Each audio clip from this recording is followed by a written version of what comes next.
welcome to him and her, and her, and he's him. And we've been married a long time. We're going to be working on my life, my legacy. This is something I created last year. And this particular one that I'm using is called the Lilies and Roses Edition. And that's because I named it after my grandmother named Rose Lily. And Wayne is going to be using the leather edition, which has the very same questions in it. And we're going to go through and answer the questions like we would want to share as if we were writing in it.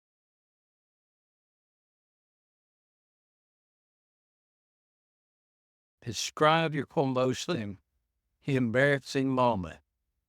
It has to be when Vicki and I went to Wilson on our honeymoon night, the first night. I went into the hotel and checked in, which I'd never done before. And the man, filled out all the information. And said, I just want to take care of their brain.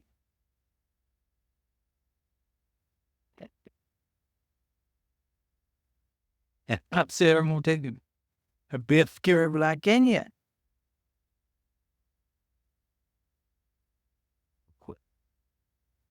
That's been the best story. Because you tell that story. Everybody else in the family tells that story.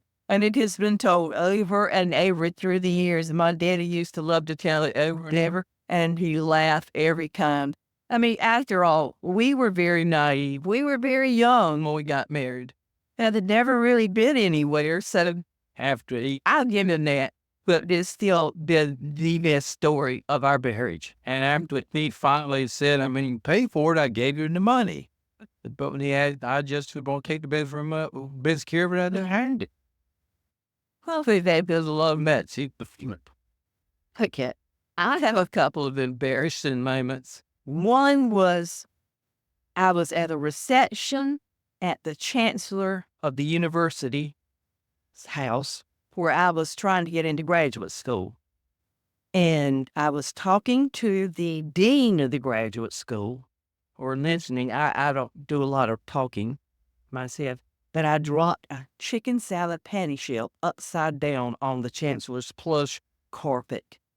And I just moved my foot out slightly to kind of hide it and just continued for him talking. And I had to wait for him to finish talking because I couldn't leave. So when he left, then I could pick it up and do away with it. But that was an embarrassing moment. The other one, I was a lead consultant for a national competitive event for students, high school students in Chicago.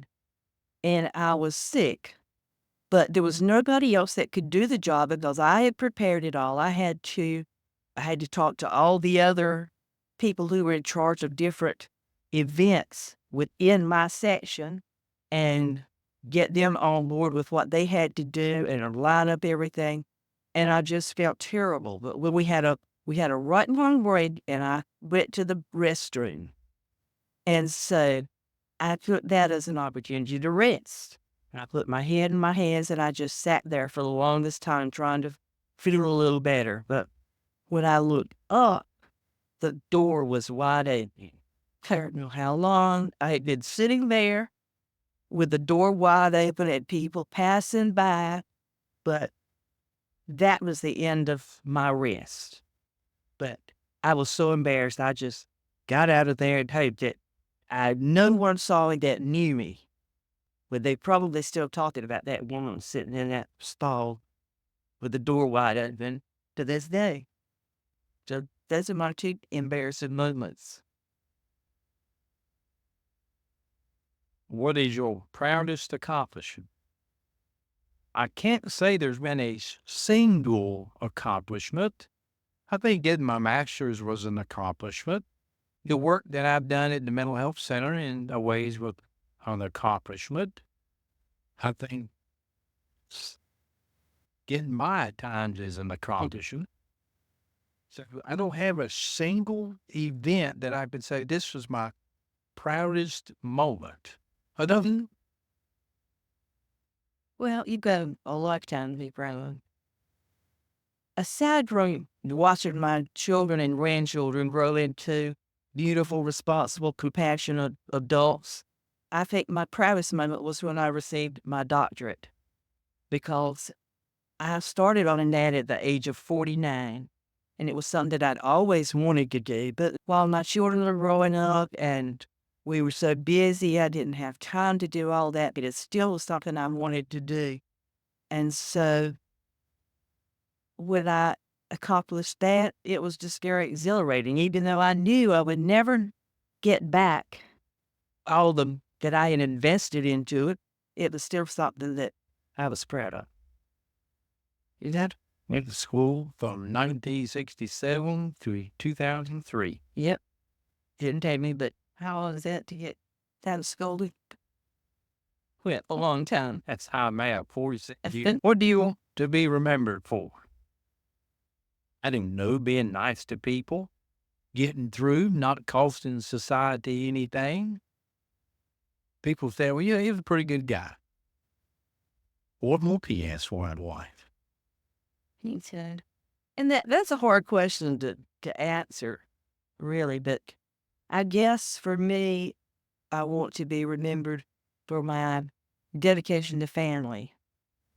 Not only, I mean, the family that I have now, the children I have, the grandchildren I have, but also the family that I came from, and passing on that information about who they were and what they were like to my children and grandchildren. And that's what part of this is about too, is leaving a legacy of who you were and where you came from, so that your children, grandchildren, and their children would know something about who you were.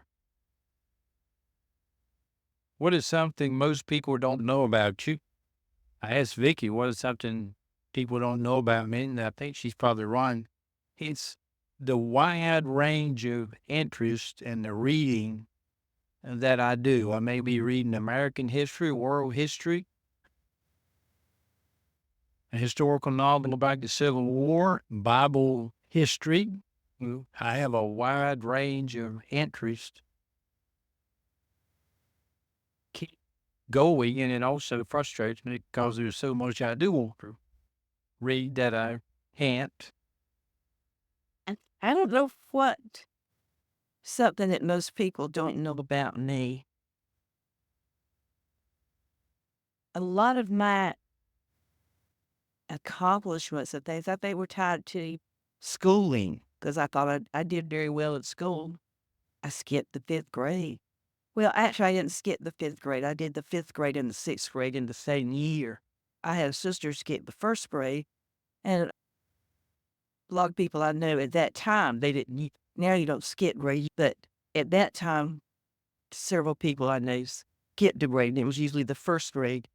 But we had combination classes, and when I was in the 5th grade, half of the 6th grade was in the class with us. The other half was in another class. So I would rush to finish up my work, and I'd just sit beside somebody in the 6th grade and take part in their lessons. And so the teacher decided that I could finish both the grades in that year, and I would spend my recess time a lot of times finishing up the last half of the 5th grade math book and the first half of the 6th grade math book, so that at least I could catch up the math. And I didn't mean to say that one, but that one just came to mind. I couldn't mean anything else. Okay, and that finishes up the introduction section of our book, and we'll be